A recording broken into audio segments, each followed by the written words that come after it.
several pieces of অনলাইনে বিশ্বের সবচেয়ে দয়ালু বিচারক হিসেবে পরিচিত যুক্তরাষ্ট্রের রোড আইল্যান্ডের অবসরপ্রাপ্ত বিচারক ফ্র্যাঙ্ক ক্যাপ্রিও মারা গেছেন।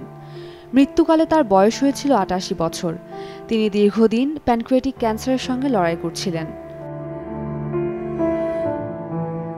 ক্যাপ্রিও বিচারকের আসনে দয়া ও সহানুভূতির অসাধারণ উদাহরণ রেখে গেছেন। ছোটখাটো ট্রাফিক আইন লঙ্ঘন বা সামান্য অপরাধের ক্ষেত্রে তিনি প্রায়ই জরিমানা মওকুফ করতেন।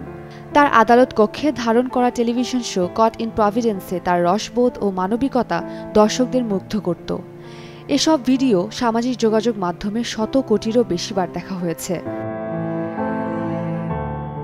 বসুন্ধরা টিস্যু, অশুদ্ধতার বিরুদ্ধে এক বিন্দুও ছাড় নয়।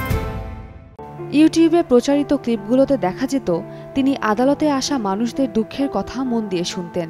এমনকি কখনো কখনো শিশুদের বিচারকের আসনে বসিয়ে তাদের বাবা মায়ের বিচার করতে বলছেন।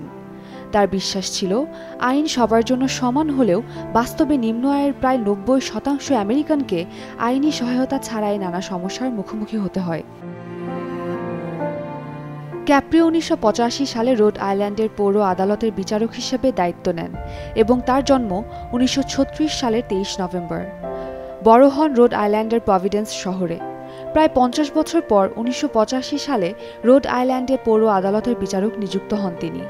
২০১৮ থেকে ২০২০ সাল পর্যন্ত কট ইন প্রভিডেন্স নামে টেলিভিশন শোতে অংশ নেন ফ্র্যাঙ্ক, যা তুমুল খ্যাতি এনে দেয় তাকে।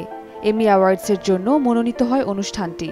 ২০২৩ সালের ৬ ডিসেম্বর তার প্যানক্রিয়াটিক ক্যান্সার ধরা পড়ে, যা এক ইনস্টাগ্রাম পোস্টে তিনি তার ভক্তদের জানান এবং সুস্থতার জন্য দোয়া চান।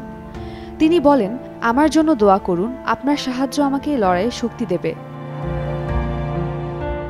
ভিডিও বার্তায় তিনি আরও বলেন, সম্প্রতি আমার শরীর ভালো যাচ্ছিল না এবং আমার একটি মেডিকেল পরীক্ষা করা হয়। রিপোর্টটি ভালো নয়। আমার প্যানক্রিয়াটিক ক্যান্সার ধরা পড়েছে, যা ক্যান্সারের একটি ভয়ঙ্কর রূপ। মৃত্যুর একদিন আগেও নিজের শারীরিক পরিস্থিতি জানিয়ে সবাইকে প্রার্থনার অনুরোধ করেছিলেন তিনি। উম্মে রুম্মান ক্রান্তি, ডেইলি সান।